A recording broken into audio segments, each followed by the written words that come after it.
absolutely massive transformation with this VL that I picked up 2 years ago, and yes, the car is painted. I painted it at home in my carport. It was a bit of a disaster, but I ended up making it work. There was a hailstorm in the middle of the job, which actually ended up raining on the whole job and almost ruined it, but I managed to save it. Stay tuned to see what happens.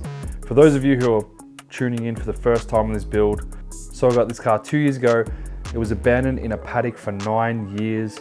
It was not running and neglected. Got it towed to my place, cleaned it up, ordered brand new parts like headlights, badge kit, seals, trims that was missing. Ended up getting the car running, had to do a full engine transplant, fixed the fuel pump, and then we decided to give this car a full bare metal respray, which means taking off all the paint, sealing it with primer, high fill, sanding it back to perfectly smooth, getting rid of every dint and imperfection, and then hitting it with some color and clear. So as you would have seen in the previous episode, we were getting the body repairs done.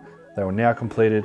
I have painted the car with a high fill, which is almost like a spray putty that gives you like a small bit of medium to work with that you can sand back to get rid of any imperfections, stone chips and stuff, or little pinholes or whatever, but the car was bare metal, so there was barely any of that. We had to sand the high fill down with 800 grit sandpaper to give a super smooth silky finish for that base coat of color to go on, and then the clear on top of that. It was a bit of a process getting the car fully ready for high fill, but after I painted that, I'd let it bake in the sun, making it set, and then there was hours and hours ahead of me sanding and getting the body perfect.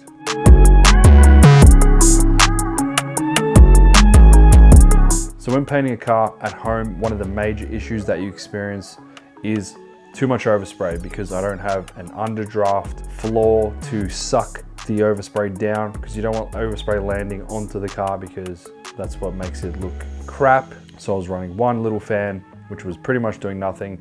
So my solution around that is to paint the car in sections. After not seeing the car in any color for probably over 6 months, I decided I was going to paint the bonnet, the front guards, and the nose cone all in one hit under my carport.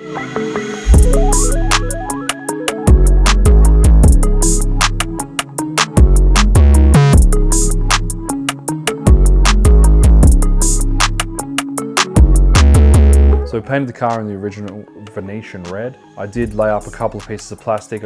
I wish that I put more up, but yeah, the front end come out really good. I had a few issues with some silicone reaction on the clear. Where the silicone was on the paint, the clear was actually creating like little craters, which I then sanded the clear back with 2000 grit sandpaper, making it perfectly flat and cutting and buffing it for that perfect glass finish. So I was super stoked to see some paint on the car finally, after so much work was put into the body, replacing guards and fixing dents and fixing rust. Anyway, with the rear half of the car, I decided to prep the area much more thoroughly.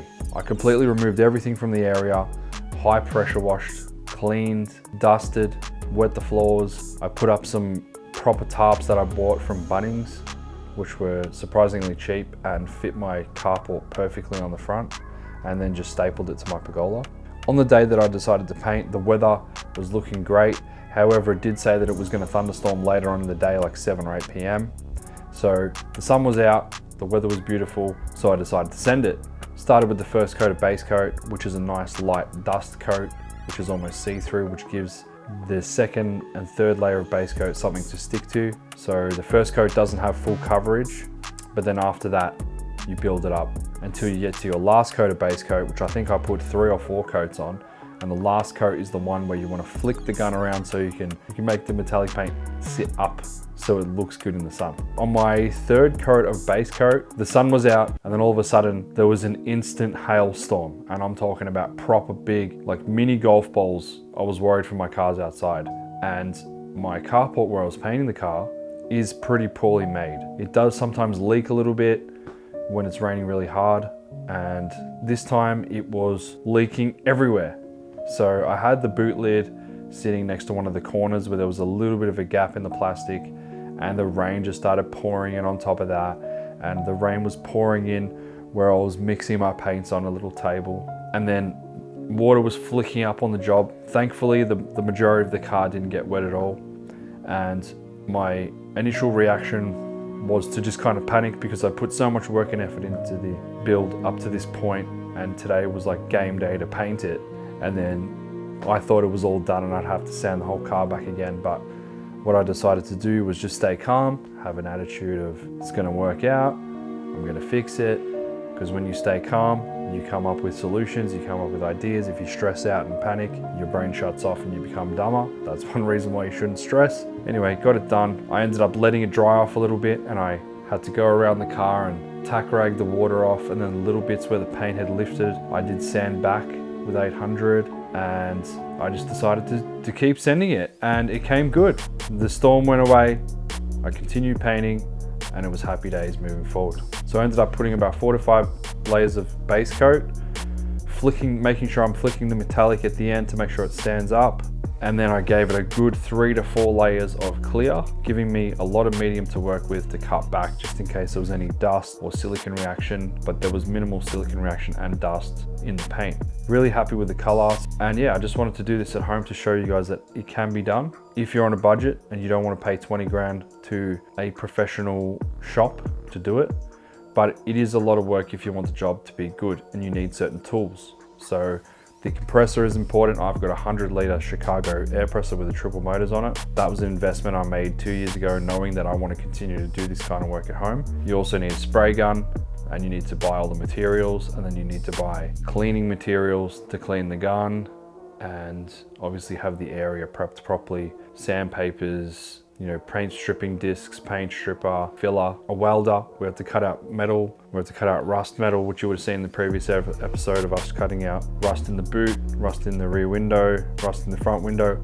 All has been fixed 100%. So this car is back to its former glory, which is amazing. A lot of VLs are common for rust in the front and rear screens, and that is no longer an issue for us. Then it was on to painting all of the trims and the bars. So I'm talking about the side moldings on the doors, the front and rear bumpers, which come out the original MX gray color. Some people paint them silver, which is like a bit of a lighter color.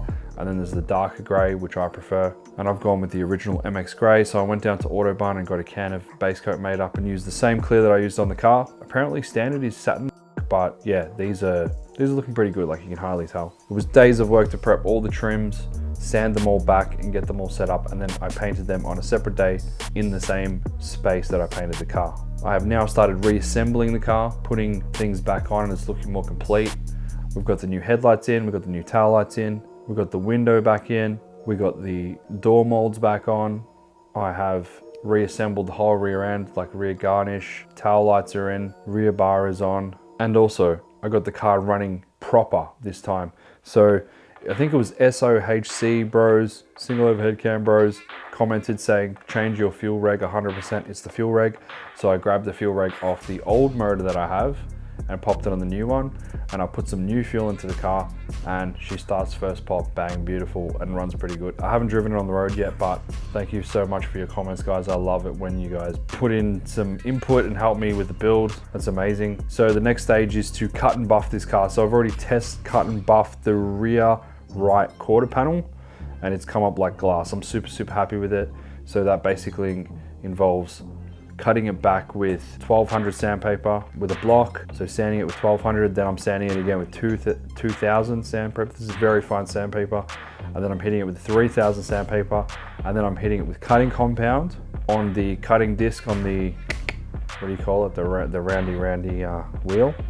And then I am using the machine polish. And then I am probably gonna seal it with some kind of ceramic coating, but it looks really good. It looks like glass. I'm super happy with it. The car looks super straight. It does have a few little things. It's not 100% perfect, but really happy with how it's come out. Here are some before pics of how the car looked when I first got it. So obviously it was in really rough shape. The paint was peeled.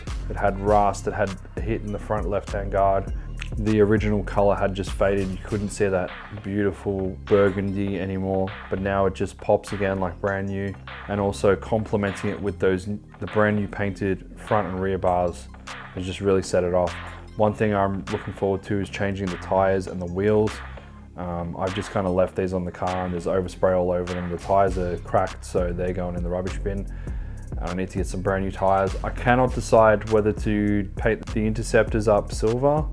Do I go some turbo hubcaps, or do I put some Simmons or something on the car just to make it look that They are pretty common, but they do make it look cool. Yeah, so let me know what you guys think in the comments. I hope you're enjoying the build so far. And yeah, stay tuned for the full assembly of the car, and when it's finished, the next stage will be to do the whole underbody. So I'm going to be pulling the diff out, pulling the struts out, fully going through the whole under the car, repainting it all, and then assembling it. And this thing's going to be like brand new. And we've also got to do the interior. So seats out, carpet out, clean everything, and we've also got some wiring issues inside of the aircon controls and whatever. So yeah, stay tuned guys. Thank you so much for watching. I hope you like the content. Let us know what you think in the comments, and I'll see you next time.